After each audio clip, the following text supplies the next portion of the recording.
मैं उतर जाऊं, चढ़ूंगा कैसे? एक दिन आओ इधर से।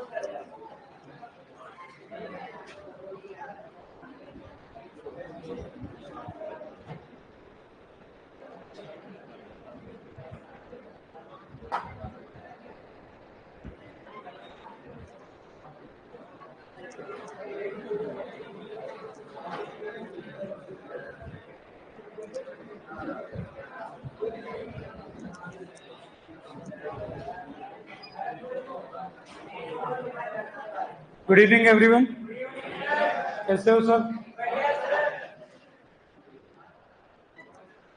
लास्ट अपनी बात चल रही थी फंजाई, कवक, ठीक है ना। और कवक की बात अपन ने शुरू कर ली थी, जिसमें अपन समझ चुके थे कि कवक एक यूकैरियोटिक जीव है, ठीक है। दूसरी बात, इसके अंदर कोशिका भित्ति जो है वो किसकी बनी हुई है? काइटिन की बनी हुई है। उसके अलावा अपन ने इसे पर्णहरित रहित विषम कोशिका है, ये खुद का भोजन नहीं बनाता है, अवशोषण करता है, या इसका कोशिका के अतिरिक्त जी अपने शरीर से बाहर इसके भोजन का पाचन होता है। उसके बाद और क्या बात थी इसके अंदर?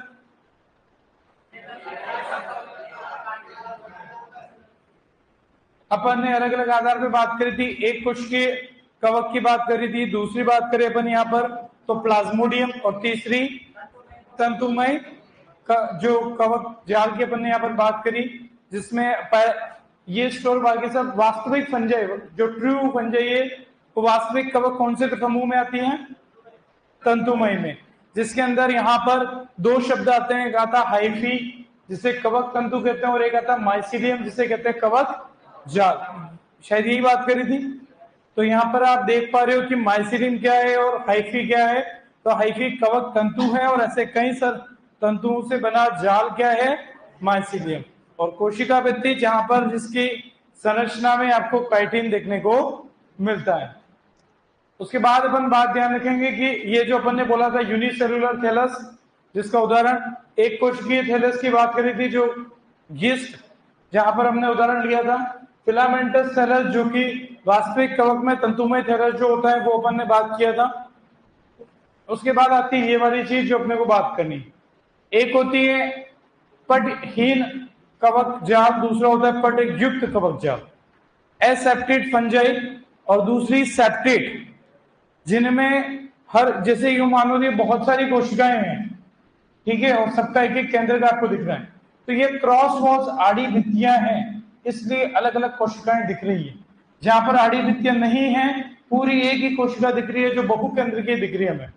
एक ही कोशिका में बहुत सारे केंद्रक दिख रहे हैं, जबकि यहां पर बात करें तो बहुत सारी कोशिकाएं हैं जो सभी एक केंद्र की, एक एक केंद्रक से बनी हुई कोशिकाएं। तो ऐसी कवक जिनमें पट आड़ी भित्तियां हैं वो पटयुक्त हैं, और जिनमें नहीं है वो पटहीन। आपको ध्यान रखना है। तो उसी चीज को अपन यहाँ पर लेते हुए चलते हैं, बड़ा आसानी से इसको लिखते हैं। तो आप मेरे साथ ही इसको लिखना, क्योंकि जो बात अपन ने डायग्राम में करी वही लिखना है। कवक के प्रकार सेप्टा यानी कि आड़ी भित्तियों की उपस्थिति के आधार पर, आड़ी भित्तियों की उपस्थिति के आधार पर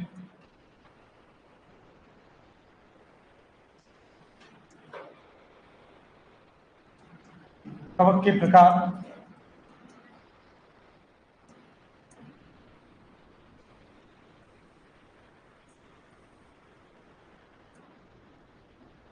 जिसमें पहला है आपका पटयुक्त यानी कि सेप्टेट फंजाई या सेप्टेट माइसिलियम कह सकते हैं, पटयुक्त कवक जाल।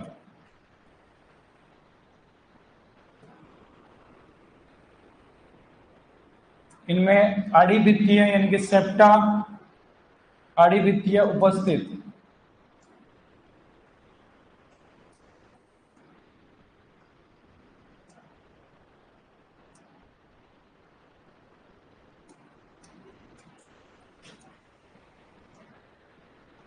दूसरा आपका एसेप्टेट पटहीन कवक जाल।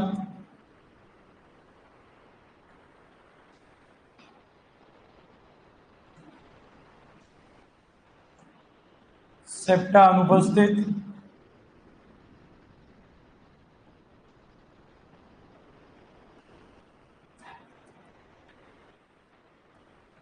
ये आपके एक केंद्र की कोशिकाएं होगी इसमें,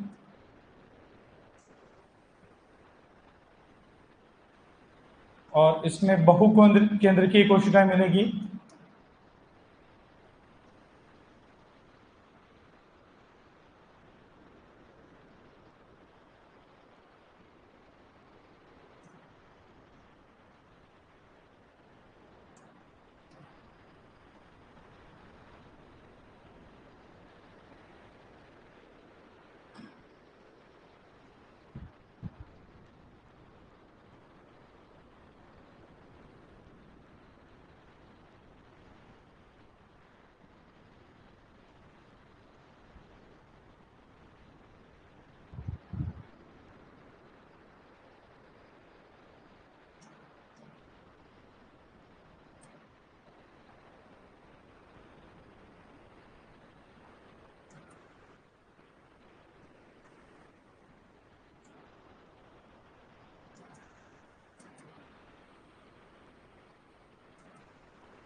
तीन कवक की क्लास का नाम ऊपर है स्कोमाइसिटीज, बेसिडियोमाइसिटीज, ड्यूटेरोमाइसिटीज, और नीचे लिखा हुआ है oomaisides।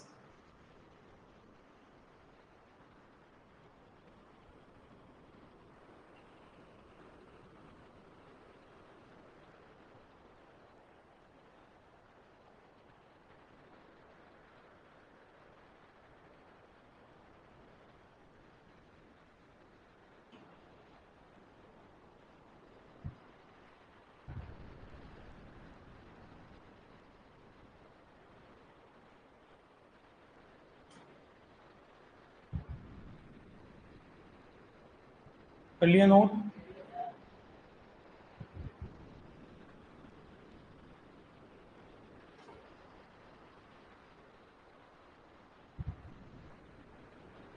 हाँ, कुछ पूछा आगे पढ़ने में?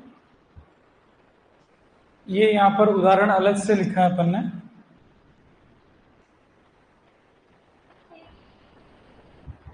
एक कोशिका में आपकी सेप्टेट, ये देखो डायग्राम में, एक कोशिका में एक केंद्रक, एक कोशिका में एक केंद्रक, इस प्रकार से। जबकि यहाँ पर पूरी कोशिका सबकी, आपने पढ़ा है ना सिनोसिटिक, मैंने पढ़ाया था संकोशिकीय, तो सिनोसिटिक जो है ये वाली अवस्था होगी यहाँ पर, जहां पर बहुकेंद्र की अवस्थाएं बन जाती।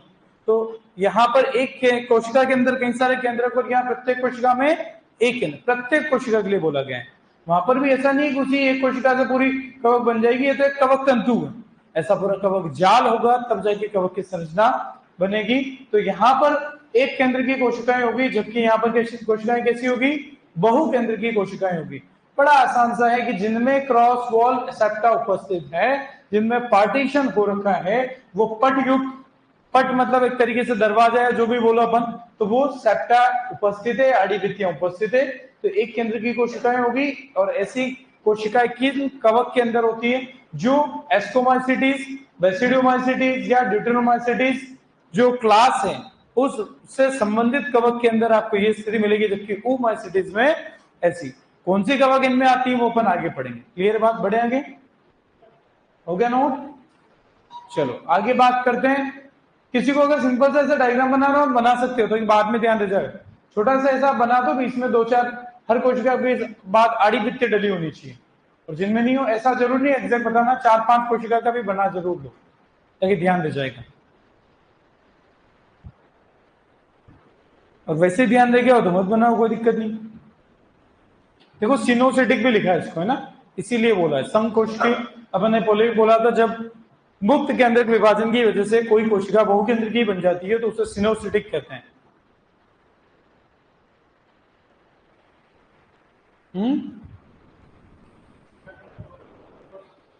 दो भी हो सकते हैं, पर यहां पर तो आड़ीभित्ति होगी नहीं, इसलिए बहुत सारे केंद्रक होते हैं, 2 से ज्यादा भी हो सकते हैं। 2 वाली तो मैंने आपको पहले बताया था ना पैरामीशियम में, सामान्यतः नहीं होते हैं। सामान्यतः हमारी कोशिकाएं एक कोशिका के अंदर एक केंद्र की होता है। मैंने आपको केंद्र पढ़ाते टाइम बताया था। कुछ डाइकैरियोटिक होती है जैसे पैरामीशियम में बताया था, फिर आपको बहुकोश केंद्र की बताई थी सिनोसिटिक, और एक और अपन ने सिनसाइटियम पढ़ा था ना, तो वो यही चीज थी। ये सिनोसिटिक वाला है। ये कैसे बना होगा? मुक्त केंद्रक विभाजन की वजह से। ये पूरी एक कोशिका रही होगी किसी टाइम पे, अंदर केंद्रक का विभाजन होता रहा, यानी कि कैरियोकाइनेसिस होता रहा, लेकिन साइटोकाइनेसिस नहीं हुआ, इसलिए ऐसी स्थिति बनी।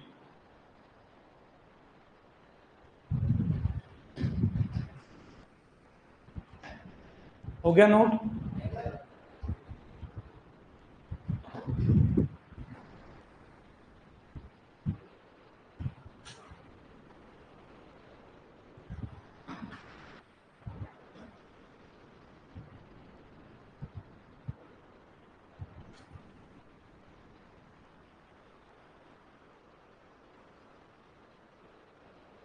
सिनोसिटिक शब्द भी लिखना साथ में, कहीं ध्यान काम आएगा। सिनोसिटिक समकोशिकी हिंदी में बोलते हैं।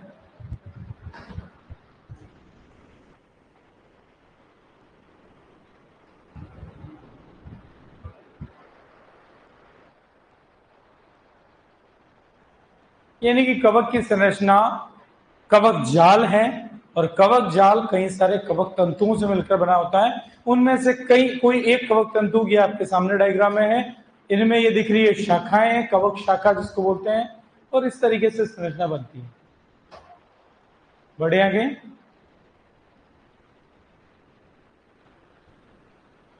हो गया नोट? चलो आगे अपन बात करें इसमें।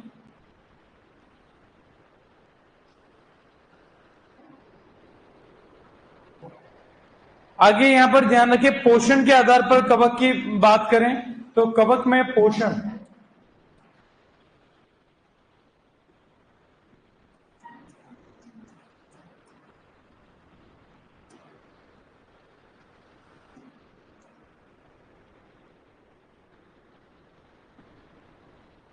तो कवक में पोषण अपन ने पढ़ी हुई चीज है। थोड़ा सा यहाँ पर ध्यान देखते हैं क्या है चीजें। कुछ अपन ने पढ़ रखा है। सबसे पहले ध्यान से इधर देखना, एक होता है जिसको यहाँ पर कहेंगे कि परजीवी होगी पोषण के आधार पे। कुछ होगी यहाँ पर मृतोपजीवी। क्या होगी? मृतोपजीवी, सेप्रोफाइट जिनको अपन कहते हैं। कुछ कवक पोषण के आधार पे होती है सहजीवी, सहजीवी जिन्हें हम कहते हैं सिम्बायोन, सिम्बायोन। ये हो गई आपकी सेप्रोफाइट या सेप्रोफाइट या सेप्रोव, इनकी सबकी परिभाषा अपन पहले ही पढ़ चुके हैं। ये हो गई आपकी पैरासाइट। अब इसमें भी वापस 2 चीजें अपन ने पढ़ी थी पैरासाइट के अंदर। एक पढ़ा अपन ने ऑब्लिगेट पैरासाइट, अविकल्पी परजीवी, अविकल्पी परजीवी ऑब्लिगेट। और एक अपन ने पढ़ा फैकल्टेटिव यानी कि विकल्पी परजीवी, फेकल्टेटिव पैरासाइट जिनको अपन कहते हैं। इसी प्रकार से इधर भी दो हो जाएंगे, एक हो जाएंगे आपके अविकल्पी मृतोपजीवी,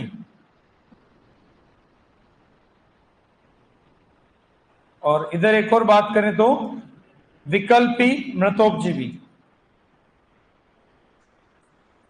अब क्वेश्चन के हिसाब से हमारे लिए इंपॉर्टेंट हो गया इनके लिए जो अपना उदाहरण की बात करेंगे, ठीक है, कौन से किस में है वो अपने को ध्यान रखना है। सिम्बायोट सहजीवी में तो दो उदाहरण अभी अपन आगे समझेंगे, एक होगा जिसको अपन यहां पर कहेंगे लाइकेन, दूसरा होगा माइकोराइजा, ठीक है। तो अभी उसको अगली स्लाइड में ले रहे हैं। आप ये चार्ट बना हुआ एग्जाम्पल में नोट कर रहा हूं, जैसा आप ध्यान रखना है, कुछ तीन तीन दो तीन तीन एग्जाम्पल्स अपन लिख लेते हैं इनमें।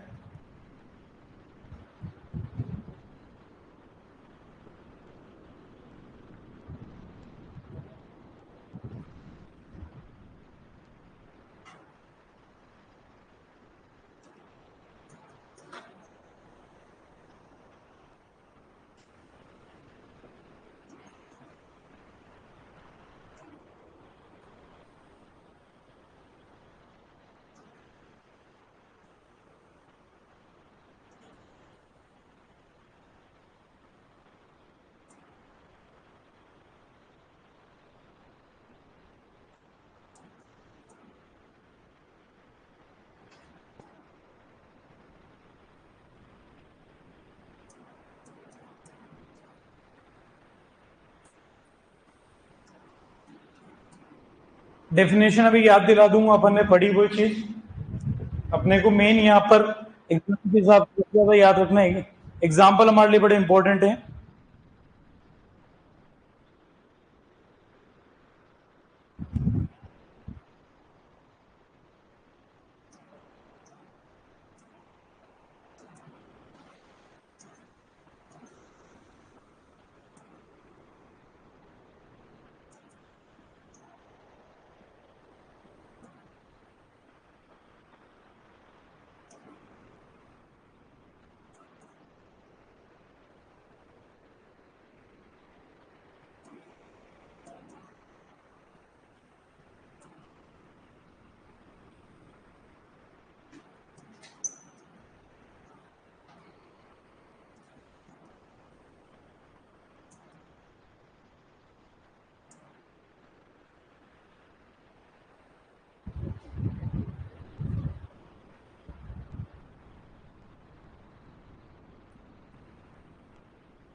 ये एग्जाम्पल लगभग सारे कहीं ना कहीं आपको एग्जाम में पूछे जा चुके हैं कि इनका पोषण किस प्रकार का होता है।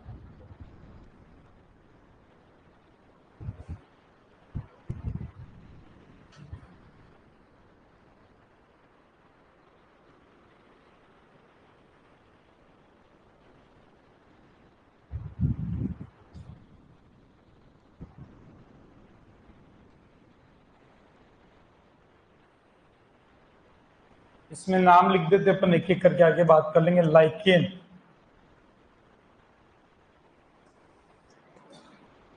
माइकोराइजा,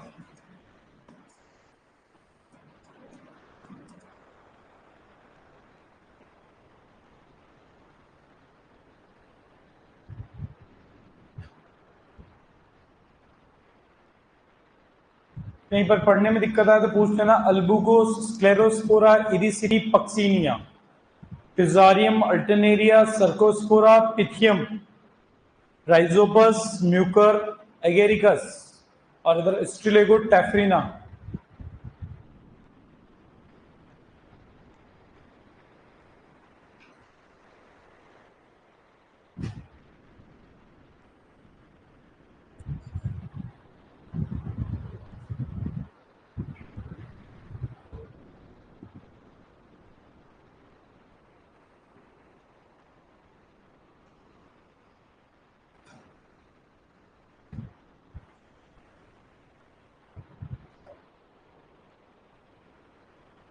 हो गया नोट?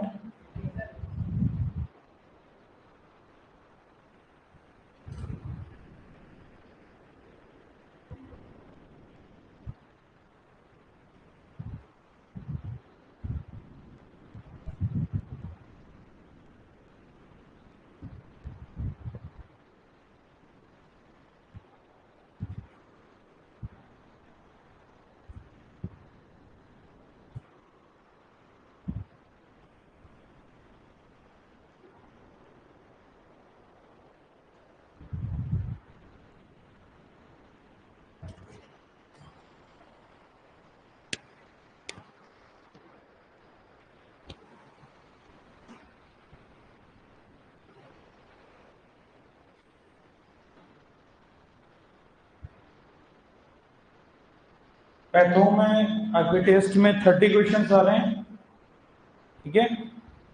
30 क्वेश्चन आएंगे पैथोलॉजी के अंदर। पिछली बार सेल भाग दे दिया था अपन ने लगभग 25 मैक्सिमम क्वेश्चंस का, तो इस बार पैथो अपन जितना पढ़े वो सारा ही देंगे सैटरडे तक का। ये मत सोचना कि सैटरडे को पेपर तो बनेगा नहीं, पेपर आज ही बन गया, लेकिन मेरे को पता है कि मेरे को कहाँ तक कितना पढ़ाना है, तो इस बार सैटरडे तक का आपका टेस्ट में आएगा, ठीक है। Clear note? सैटरडे की क्लास से भी आपके क्लास क्वेश्चन डालूंगा मैं, 4-5 डाल दूंगा, 4-5 क्वेश्चन डाल दूंगा, ठीक है। कर लिया नोट? है? हाँ, नहीं वो पता है, तुम बहुत पढ़े हुए वापस इसके। पहले इसको पढ़ लो तो इसको उस दिन नहीं पढ़ना पड़ेगा, पढ़ना तो है ही आगे न पीछे। कर लिया नोट? तो कवक में पोषण किस प्रकार से है? अगर वो जीवित जीवों से पोषण ले रहे हैं तो ऐसी कवक परजीवी कवक कहलाएगी।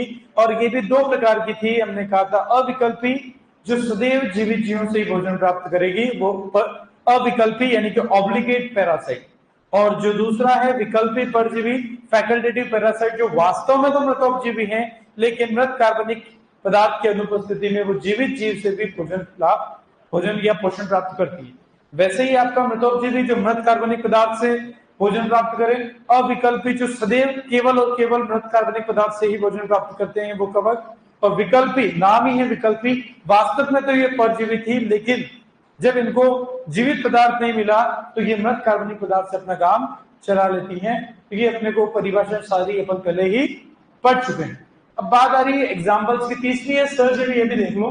सिम्बायोट जो भी अपन आगे बात करेंगे, एक होता है लाइकेन, दूसरा होता है माइक्रोजा। सिम्बायोट का मतलब सहजीवन, इसको बोला सहजीवी, अकेले आप पोषण नहीं, एक किसी जीव के साथ ही अपना जीवन यापन करेंगे, उसको ये भोजन प्रदान करेंगे, वो इसको भोजन प्रदान करेगा, और इसे कहते हैं सहजीवन या सहजीवी, सिम्बायोट, ठीक है।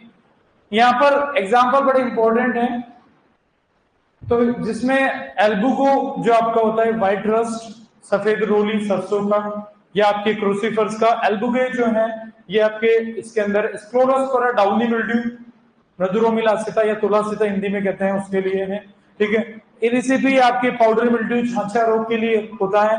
पक्सीनिया आपके रोली, गेहूं में रोली या रस्ट डिजीज के लिए आप पढ़ते हो। तो ये मेजर डिजीज है चारों जो आपके ऑब्लिगेट पैरासाइट से हो रही है। इसके अलावा ऑब्लिगेट पैरासाइट में वायरस भी होता है, माइकोप्लाज्मा भी होता है, वो कहीं ना कहीं अपन साथ में लिखते रहे, आगे लिखेंगे भी। विकल्पी परजीवी के अंदर आपका फ्यूजारियम जो कि आपके विल्ट डिजीज करता है, उठा मलाली जिसको हिंदी में कहते हैं, ठीक है। उसके अलावा अल्टरनेरिया जो आपका लीफ स्पॉट करता है, पत्ती धब्बा जिसको कहते हैं अल्टरनेरिया लीफ स्पॉट, या अल्टरनेरिया ब्लाइट जैसे अल्टरनेरिया सोलेनी, आलू का अगेती अंगमारी जिसको अपन कहते हैं अर्ली ब्लाइट ऑफ, ठीक है ना, टमाटर का आलू का, वो अल्टरनेरिया सोलेनी से ही होता है। सर्कोस्पोरा मूंगफली में टिक्का रोग जो होता है वो इसी से होता है। पिथियम डैम्पिंग ऑफ आद्र गलन आद्र पतन जो होता है पपीता वगैरह में, वो अपन ध्यान रखते हैं। अविकल्पी मृतोपजीवी राइजोपस म्यूकर, ये दोनों ही कोई रोग उत्पन्न, ये तीनों ही रोग उत्पन्न नहीं कर रही, ठीक है। तो राइजोपस वगैरह और म्यूकर वगैरह की बात करें, ब्रेड वगैरह पे जो मिलती है कवक अक्सर ये होती है। एगेरिकस जो मशरूम है जो कोई रोग जनक नहीं है, ये वाला ग्रुप पूरा ही रोग जनक नहीं है, ठीक है। स्टीरेगो आपका जो रहता है यहाँ पर स्मट के लिए, ठीक है। और कहीं कहीं पे आगे टेफिना मैक्यूलेंस करके कवक और पढ़ने में आएगी, तो वो भी अपन ध्यान रखेंगे। तो ये एग्जाम्पल थोड़ा सा याद रखना पड़ेगा, फाइनली कहो तो रटना पड़ेगा, सीधी भाषा में तो रटना पड़ेगा, ठीक है। तो ये अपने को ध्यान रखना। अब आते हैं लाइकेन और माइकोराइजा पे कि ये क्या है, ये भी कवक ही है, कवक का कैसे सहजीवन हो रहा है। तो पहले बात करते हैं लाइकेन। लाइकेन ध्यान से इधर देखिए, 3-4 पॉइंट में अपन अपनी बात करेंगे, ज्यादा लंबा इसको नहीं लेंगे। लाइकेन जो होता है मुख्य रूप से आपके कवक और शैवाल का सहजीवन, ठीक है। यानी कि यहां पर कहें तो सहजीवन किसके बीच है, कवक एवं प्लस शैवाल। लेकिन जरूर नहीं शैवाल, क्योंकि पहले के वैज्ञानिक नील हरित शैवाल, ब्लू ग्रीन एल्गी को शैवाल समझते थे, लेकिन वो शैवाल नहीं है, वो क्या है, साइनोबैक्टीरिया है। यानी कि ऑब्लिक लगा के यहाँ पर साइनोबैक्टीरिया भी हो सकता है, जिसे हम नील हरित शैवाल कहते हैं, साइनोबैक्टीरिया।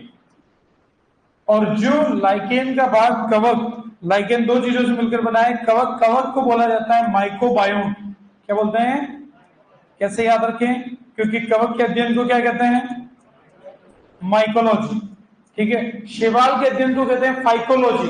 तो इसे फाइकोबायोम भी बोला गया। लेकिन बाद में पता चला कि शैवाल अकेला नहीं है जो लाइकेन बना सकता है, नील हरित शैवाल भी यानी कि साइनोबैक्टीरिया भी बना सकता है। तो फिर ये नाम अधूरा पड़ रहा था, फाइको मतलब तो केवल शैवाल फिक्स हो गया, क्योंकि शैवाल के अध्ययन को कहते हैं फाइकोलॉजी, ठीक है। फिर इन्होंने नाम डाला फोटोबायोन। क्या बोला है, फोटोबायोन, यानी प्रकाश संश्लेषण करने वाले जीव, जो कि यहाँ पर बैक्टीरिया यानी कि साइनोबैक्टीरिया यहाँ पर हो सकता है या फिर शैवाल हो सकता है। तो ये कई बार पूछ लिया जाता है कि लाइकेन के कवक को क्या कहेंगे, माइकोबायोन, और शैवाल को फाइकोबायोन या फोटो। क्योंकि शैवाल, केवल शैवाल की बात हो तो फाइकोबायोन, लेकिन ये अब आजकल केवल शैवाल नहीं है, तो ये शब्द ज्यादा चलता है, फोटोबायोन। तो शब्द को समझना है, जो इन दो प्रकाश संश्लेषण कर रहे हैं, इसलिए ये फोटो वाले शब्द उपयोग हो गए, और ये कवक माइकोलॉजी की वजह से। अब ये एक दूसरे को फायदा कैसे पहुंचाते हैं, कवक में प्रकाश संश्लेषण तो होगा नहीं, तो कवक को चाहिए खाने के लिए कार्बोहाइड्रेट, ठीक है, भोजन चाहिए इसको। तो भोजन इसको चाहिए, तो उसको भोजन मिलेगा कहां से, क्योंकि हमने पहले कहा ये परपोषी है, इसी से भोजन प्राप्त करेगा। तो ये क्या करेगा, यहाँ पर शैवाल जो है इसको भोजन प्रदान करेगा, ठीक है। यानी कि कार्बोहाइड्रेट जो है वो कौन किसको देगा, शैवाल किसको देगी, कवक को देगी। तो फिर बदले में कुछ तो देंगे, ठीक है। क्या किसको मिलेगा, तो यहां से इसको मिलने वाला है कुछ यहाँ पर मिनरल्स, खनिज मिलेंगे, ठीक है। कुछ जल की बात करें तो इसको मिलेगा, और ऑर्गेनिक मैटर, कार्बनिक पदार्थ। यानी कि 3 चीजें कवक से शैवाल को मिलेगी, जिसमें खनिज, कुछ मिनरल्स होंगे, जल एवं कार्बनिक पदार्थ यानी कि ऑर्गेनिक मैटर। ये तीनों चीजें कौन किसको दे रहा है, कवक दे रही किसको, शैवाल को। और इस तरीके से दोनों का फायदा हो जाएगा। तो ये अपने को यहाँ पर ध्यान रखना है। दूसरी बात अपने को जो ध्यान रखना है कि लाइकेन, अब परिभाषा को आसानी से बना सकते हैं कि लाइकेन किस किस के बीच का सहजीवन है, कवक एवं शैवाल के मध्य का सहजीवन क्या कहलाता है, लाइकेन। परिभाषा शायद लिखने की जरूरत तो नहीं रही इसमें, क्योंकि मैंने पूरा ही इसको इस तरीके से लिखा है आपके, और ये दोनों चीज मिला के बना रहे हैं लाइकेन, ऐसा भी लिख लो बोली, ठीक है। उसके अलावा लाइकेन की खास बात है कि ये प्रदूषित क्षेत्र में नहीं उगते हैं, इन्हें कहते हैं पॉल्यूशन इंडिकेटर। जहां पर प्रदूषण ज्यादा, जैसे दिल्ली वगैरह, तो वहां पर लाइकेन की ग्रोथ हो ही नहीं पाती है, तो सीधा सा कहेंगे प्रदूषण सूचक के रूप में इनको जाना जाता है। तो लाइकेन क्या है, प्रदूषण सूचक, प्रदूषण सूचक, पॉल्यूशन इंडिकेटर इनको कहते हैं अपन, पॉल्यूशन इंडिकेटर।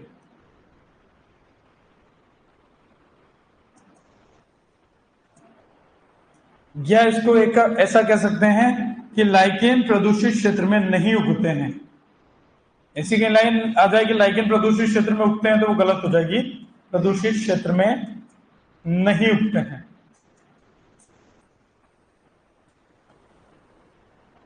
ध्यान रहेगा। तो हो सकता है आपको और कहीं आगे ज्यादा बताए, लेकिन अपने काम की जो चीजें हैं वो मेन मैंने इन 2 पॉइंट में सारी बता दी। लाइकेन किस किस के बीच का सहजीवन है, कवक जो है वो यहाँ पर इसका लाइकेन का कौन सा भाग कहलाएगी, माइकोबायोन, शैवाल और साइनोबैक्टीरिया फाइको, केवल शैवाल हो तो फाइको, और आजकल जो क्योंकि साइनोबैक्टीरिया शैवाल नहीं है, ये बैक्टीरिया में है, इसलिए अब केवल फाइकोबायोन शब्द गलत है, इसलिए नया शब्द सही जो यूज होता है वो होता है फोटोबायोन।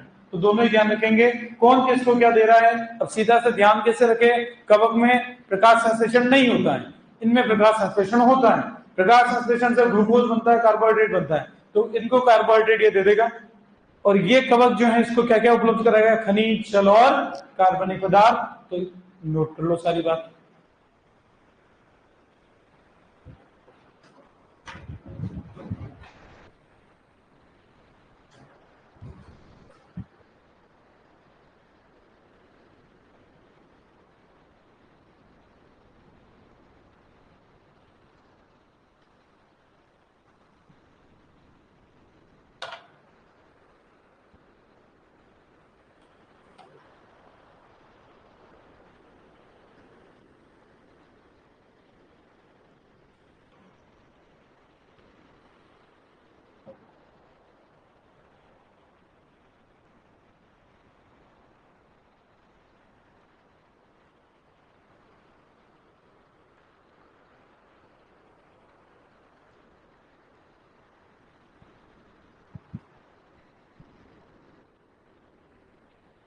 हाँ, तब तक इसको याद कर लो, हो जाएगी, लाइट आ जाएगी।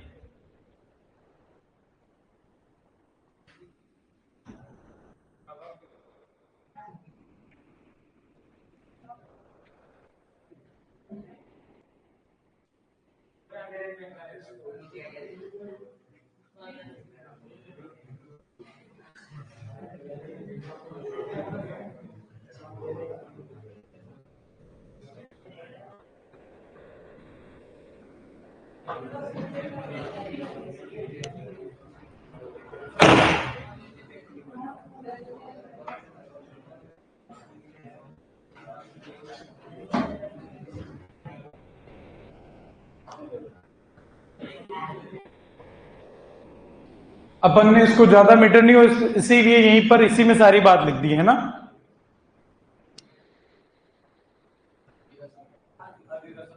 हाँ, ये हो गया नोट क्या फिर? हाँ, वो कोई बात नहीं। हाँ, तो आगे की बात कर लेते अपन तब तक, क्योंकि नोट तो कर तो नहीं पा रहे हो तुम वैसे भी। ठीक है, तब तक बात करते हैं दूसरा कंपोनेंट क्या होता है सहजीवन में? माइकोराइजा। क्या होता है? नोट करो इसे, कर लो एक बार नोट, ताकि फिर अधूरा तुम्हारा ध्यान इधर नोट करने में रहेगा।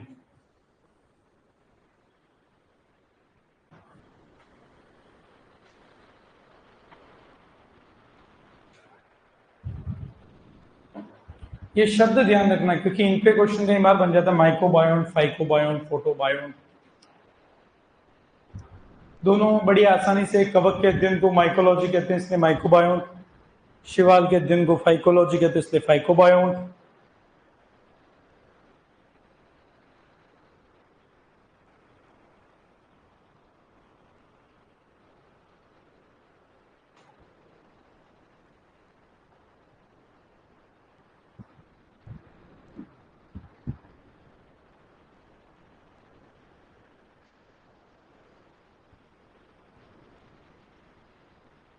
हो गया नोट?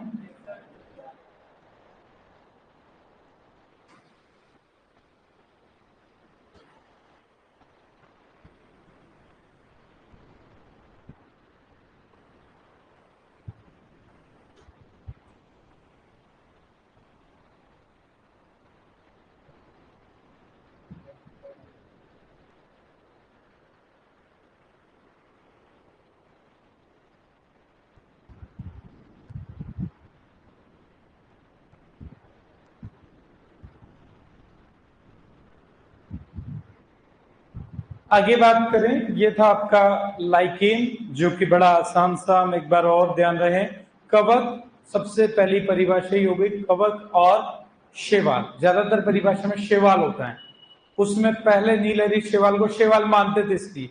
लेकिन ऐसा भी हो सकता है कि कवक के साथ साइनोबैक्टीरिया या नीलहरी शैवाल लिखा है, तो वो भी लाइकेन ही कहलाता है।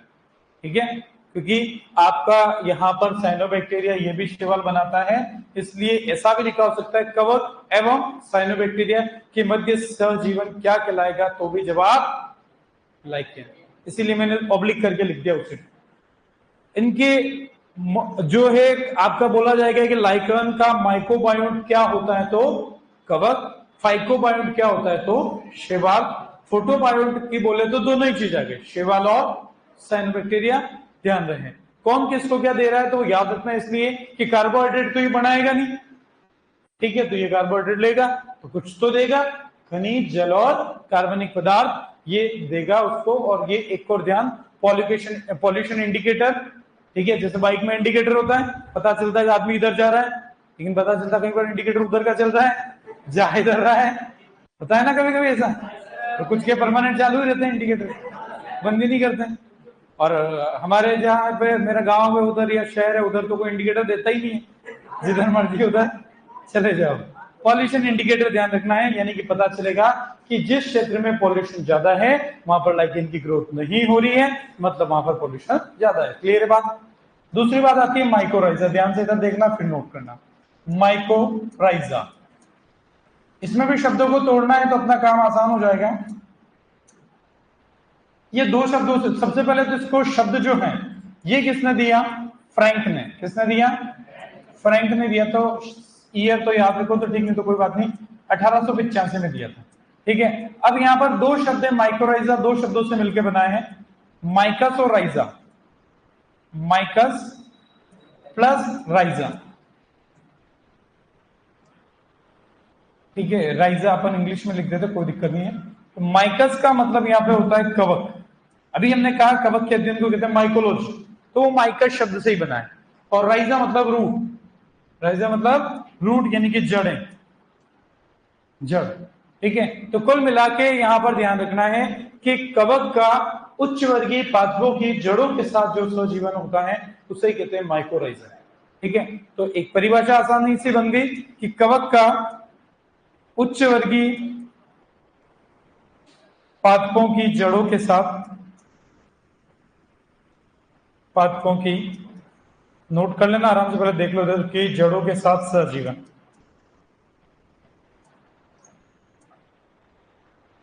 अब इसमें भी ये दो चीजें हो गई, कौन किसको क्या फायदा दे रहा है ये हल्का सा ध्यान रख ले अपन।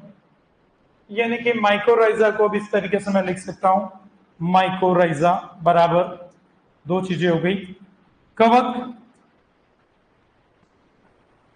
कवक प्लस उच्च वर्गीय पादपों की जड़ें। उच्च वर्गीय का मतलब पादप आपके शेवाल भी होते हैं, तो अब की बात शेवाल नहीं, शेवाल भी पादप जगत में ही आता है, लेकिन शेवाल के साथ सहजीवन तो लाइकेन हो गया, इसीलिए इसमें बार बार लिखा जा रहा है उच्च वर्गीय।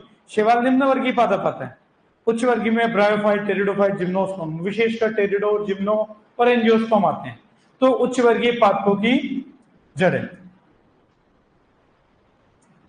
की जड़ों के साथ, ठीक है। अब कौन किसको क्या दे रहा है, स्वाभाविक सी बात है, कवक तो अभी भी क्या लेगी, कार्बोहाइड्रेट, इसके पास क्या नहीं है, भोजन नहीं है, तो कार्बोहाइड्रेट कौन किसको देगा, कवक को देगा, कौन, पादपों की जड़ें, क्योंकि पादप क्या है आपके प्रकाश संश्लेषण करेंगे, भोजन बनाएंगे जैसे शेवाल ने बनाया।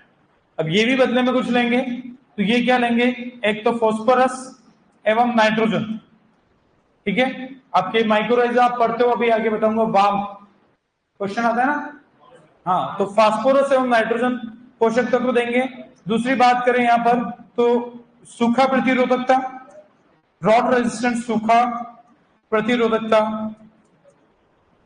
एवं रोग प्रतिरोधकता, ये तीन चीज किसको किससे मिलने वाली है, पादपों की, पादपों को मिलेगी किसकी वजह से, कवक की वजह से। तो माइकोराइजा बनना पादपों की जड़ों में बहुत अच्छी चीज है, उससे ये चीजें आसानी से, फास्फोरस और नाइट्रोजन की बड़ी आसानी से उपलब्धता पादपों में हो जाती है। जैसे एक उदाहरण से बात करें, आप एक उदाहरण देखें तो एक कवक है ग्लोमस, ग्लोमस कवक, ये कवक किसके साथ सहजीवन करती है, तो कुछ पादपों के साथ, तो ये प्लस कुछ पादप जैसे यहां पर यूकेलिप्टस, जिसको आप क्या कहते हो, सफेदा कहते हैं ना अपन, हाँ ठीक है, मैं इंग्लिश का लिख देता हूँ, यूकेलिप्टस सफेदा कहते हैं अपन, हाईवे के किनारे कई जगह देखने को मिल जाएंगे।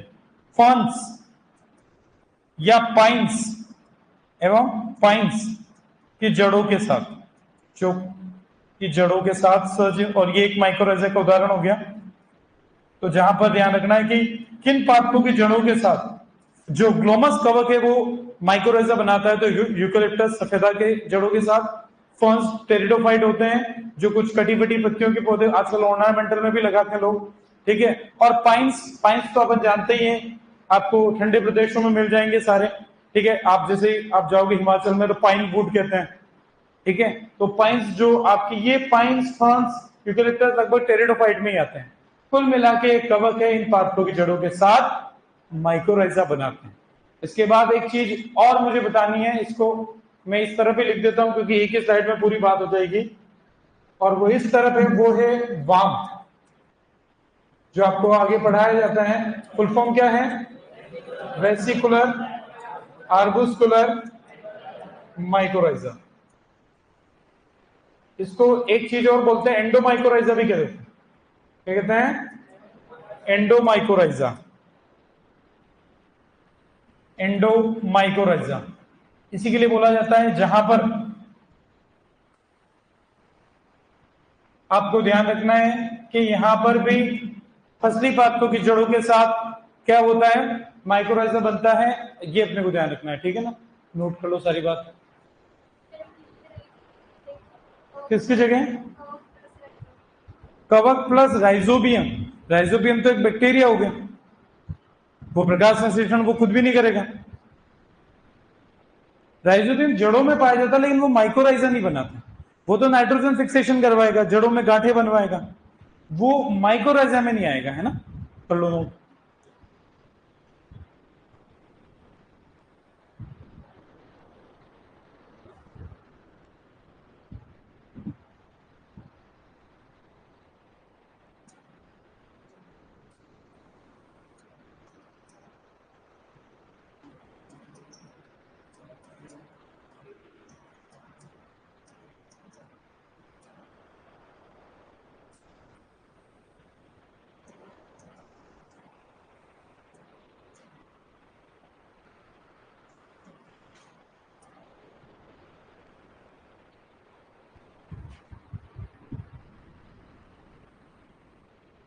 ये वाम वाला और बता दूंगा आपको थोड़ा सा।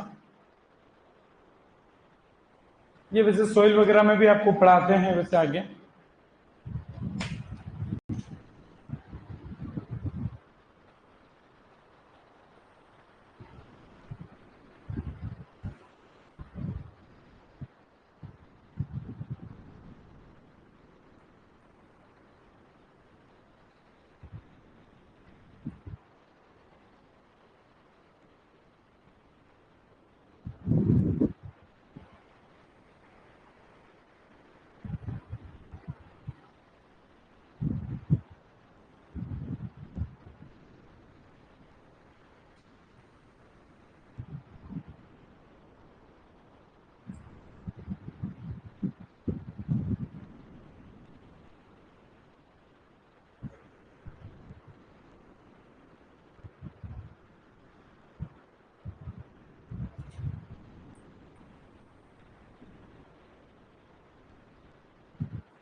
ये ध्यान रहेगा, ये यहाँ पर बोला गया कि कवक क्या क्या चीजें उपलब्ध करा रहे हैं, तो अपन इसको इस तरीके से गोले में डाल दूं ताकि ध्यान रहे। ये तीनों चीज कवक किसको दे रहा है? उच्च वर्गीय की पादपों की जड़ों के को पहुंचा रहा है।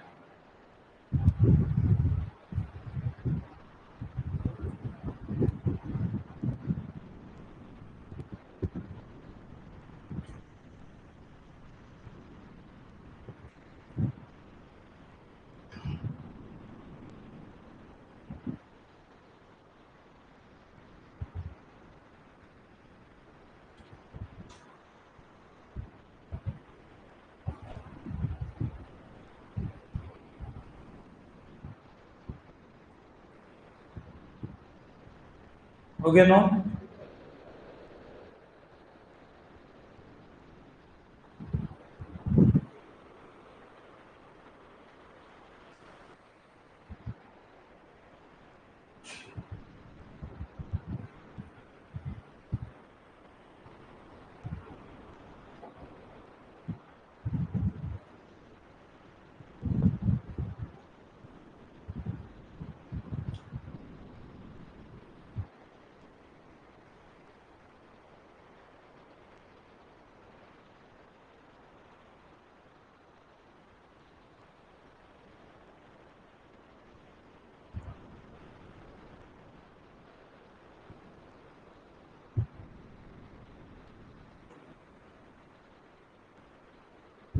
लेनो।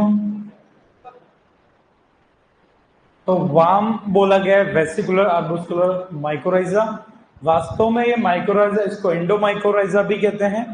और जब कवक आपके फसली पादपों के साथ, जो हमारी खेती की फसलें हैं उनके साथ जो माइकोराइजा बनाती हैं, उसे ही वाम कहा गया है। कर लिया नोट? आज हो क्या रही है? हाँ, एग्जाम्पल। अच्छा, एक ग्लोमस नाम की कवक है, जो ग्लोमस, और वो कवक कुछ पादपों की जड़ों के साथ माइकोराइजा बनाती है। वो पादप है यूकेलिप्टस, फर्न्स और पाइन्स। इनकी जड़ों के साथ ये जो सहजीवन करके जो बनाएगी वो माइकोराइजा। तो कौन सी कवक इनकी जड़ों के साथ? तो ग्लोमस।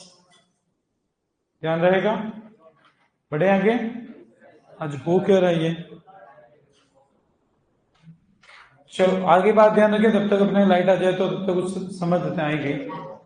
तो एक अपने को ध्यान रखना कि कवक में जनन संरचना, प्रजनन संरचना के आधार पर भी दो प्रकार की कवक को हम कह सकते हैं। ये तो हो गई पोषण वाली सारी बात, ठीक है। एक होती है होलोकार्पिक कवक और एक होती है यूकार्पिक। होलोकार्पिक ऐसी कवक जिनका पूरा शरीर ही बाद में जनन संरचना में रूपांतरित हो जाता है, ऐसी कवक को बोलते हैं होलोकार्पिक। होलो मतलब संपूर्ण, पूरी कवक की जो शरीर है वो पूरा का पूरा ही जनन संरचना में रूपांतरित हो जाएगा, तो होलोकार्पिक कवक। और यूकार्पिक, जिसमें जो कवक है उसका आधा शरीर तो जनन संरचना बनाएगा और आधा शरीर कायिक संरचना बनाएगा, ऐसी कवक कहलाएगी यूकार्पिक। तो अपन इस दोनों परिभाषा को लिख लेते हैं, उदाहरण, और फिर आगे बढ़। कर लिया नोट? तो यहां पर लिखो आप, जनन संरचना के आधार पर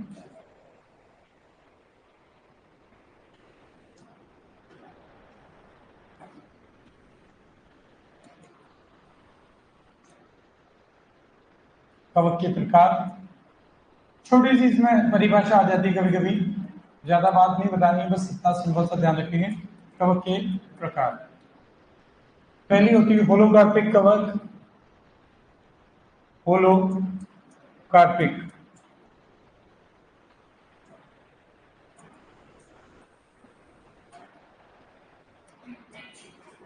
कवक जिनमें इनका जो पूर्ण रूप से जनन संरचना में रूपांतरित हो जाती हैं।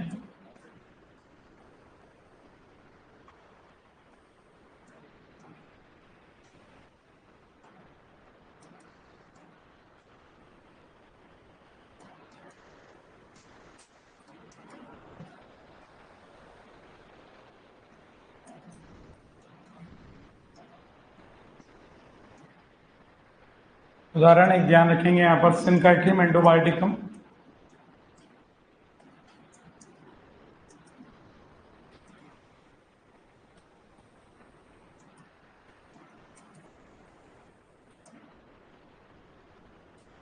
यूकार्पिक, इंग्लिश का इस तरीके से लिखेंगे, वो भी इंग्लिश का ही शब्द है वैसे। यूकार्पिक कवक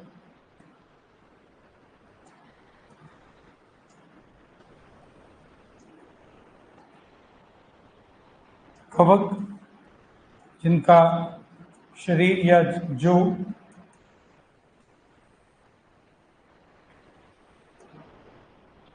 दो भागों में विभाजित हो जाती हैं।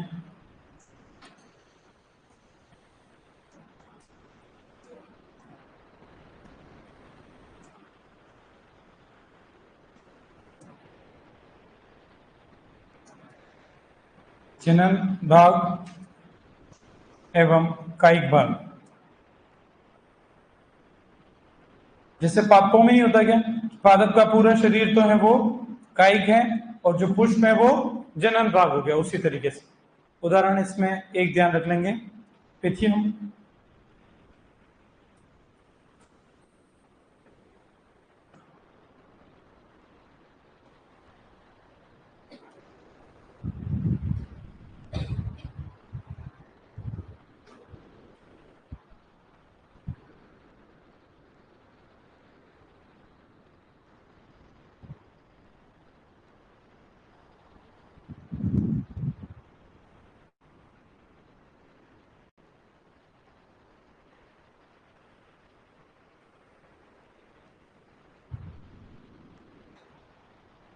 मिलियन हो।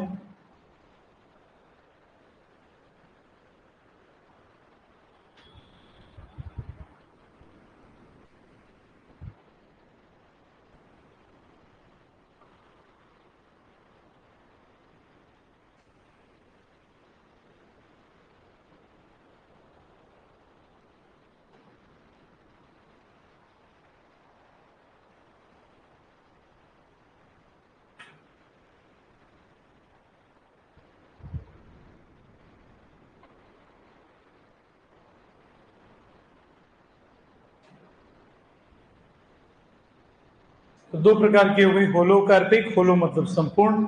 जैसे ये पेनी कवक समझ, अगर ये कवक है तो इसका पूरी की पूरी पहले तो कायिक संरचना है, लेकिन जब इसको प्रजनन की जनन की आवश्यकता पड़ी तो पूरी संरचना किसमें रूपांतरित हो गई? जनन संरचना में। होलोकार्पिक। यूकार्पिक, जिसमें एक कवक है, इसका आधा भाग तो कायिक भाग रहा और आधा भाग जनन भाग बन गया, वो क्या कहलाएगी? यूकार्पिक। क्लियर है बात? सिनकाइट्री एंडोबायोटिकम, पहले भी आपको बताइए कवक। काइट्रीड कवक इसको कहते हैं, जो कि आपके आलू का मस्सा रोग इसी कवक से होता है। और नीचे जो आद्र गलन आद्र पतन के लिए डैम्पिंग ऑफ के लिए जो होती है पिथियम एफिनिडर्मिटम, ये आपकी यूकार्पिक का उदाहरण। क्लियर है बात? इससे आगे की बात अगली क्लास में। Thank you.